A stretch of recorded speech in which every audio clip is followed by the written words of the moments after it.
طيب أتمنى أن لا يكون النص طويلا. إن شاء الله. سلامتكم. الله الله الله، خليك. وين رايح؟ شعر أسامة. أنا قد أكون كتمت الصوت، أساعدكم في ذلك. شعر. السلام عليكم. عليكم السلام، أهلا بك. كيف حالكم أستاذتنا؟ أهلا بك عزيزي، من أي بلاد؟ الأردن؟ اليمن. اليمن. نعم. أول مشاركة لدينا من اليمن. أهلا وسهلا. حياكم الله أستاذة. طبعا أولا أنا معجب بمحتواك الجميل والنادر رغم الهراء الموجود في هذا العالم الأزرق، وأحييك على هذا المجهود. شكرا شكرا أستاذي. لدي طبعا مشاركة، ومغزى مشاركتي هو أن أسمع ملاحظاتك ورأيك أيضا. نص من كتابتك. نعم. طيب أتمنى أن لا يكون النص طويلا. إن شاء الله. إن شاء الله، تفضل. طبعا عنوان القصيدة آه. هو من أنا. مهم. خيال الليل يسكن في رؤاي،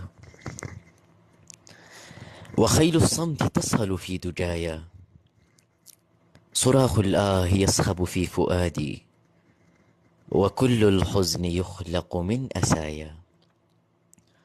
سؤال كشر الأنياب نحوي، ويسألني بعنف من أنايا.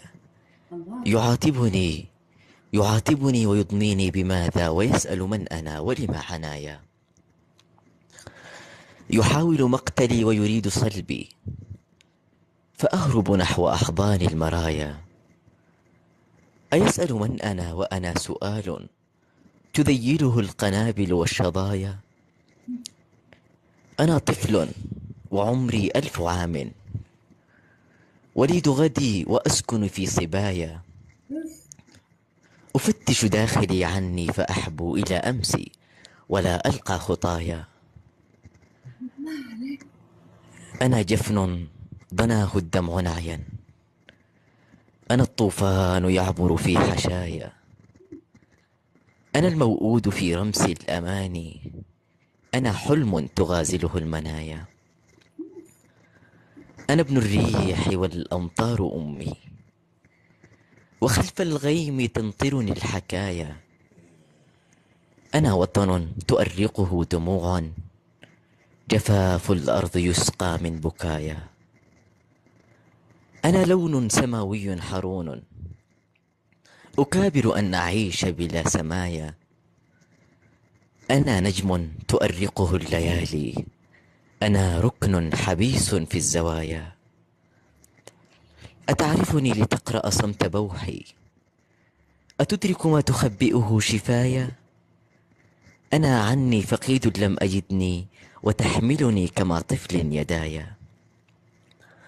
أواري داخلي أوجاع قومي، وأحمل فوق أكتاف الضحايا.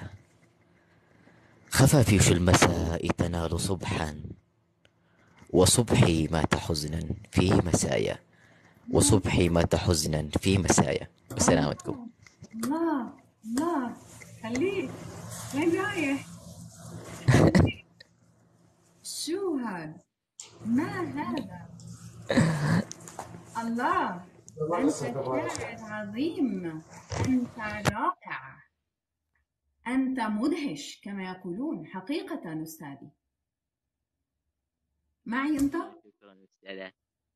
نعم نعم، هذه شهادة لحظة، أعتز. أنا نسيت أطلب منك تفتح لنا كاميرا، راحت علي. أولا، هل هذه المشاركة الأولى لك معنا في من الحب نعم مقال؟ هذه نعم هذه أول مشاركة. حرام عليك، لماذا؟ لماذا يا أخي؟ والله هذا من لطفك يا أستاذتنا، هذه شهادة أعتز بها كثيرا. شوف، حقيقة أستاذي العزيز، أنا حاولت أن أسجل بعض يعني الشطور، ولكن أنت سرقتني مني ولم أستطع أن يعني أتخلى عن الإنصات الحذر، فتخليت. لكن كتبت أنا نجم حبيس في سمايا، أو أنا نجم حبيس في الليالي، وأكملت البيت. بكل الأحوال، البيت يقول أنا نجم تؤرقه الليالي، أنا ركن حبيس في الزوايا. آه لا بس لكن في كان شيء بكل الأحوال ليس فقط اللغة، يعني ليس فقط أنت لديك مهارة في اللعب بالمتضادات، وأنت تدرك وتعلم ذلك وتلعب بها بطريقة ذكية أنيقة ليست مبتذلة، وتوظفها بشكل دقيق. أنا لا أجامل، أنا لا أعرف منذ متى تتابع فتاة النرد وتتابع المحتوى. عندما يقول بعضهم هذا النص لفلان، لا أكترث، أنا أكترث للنص فلا أجامل. عزيزي أنت شاعر رائع، أنا أتشرف جدا بهذه المشاركة، وستجد هذا المقطع منشورا باسمك على قناتي على يوتيوب. أنا أنشر المشاركات وأتشرف جدا، وأتمنى أن تكون هذه المشاركة هي فقط الأولى وليست الأخيرة. إن شاء الله. شكرا شكرا، وهذه الشهادة طبعا أعتز بها وأضعها وساما على صدري. حقيقة الشكر لك، حقيقة أتحفنا دائما، رجاء. شكرا. طبعا ما زلت في بداية الشعرية وما زال سني قيد العمر، في البداية إن شاء الله. كم سنك؟ ليس كثيرا، حوالي 21.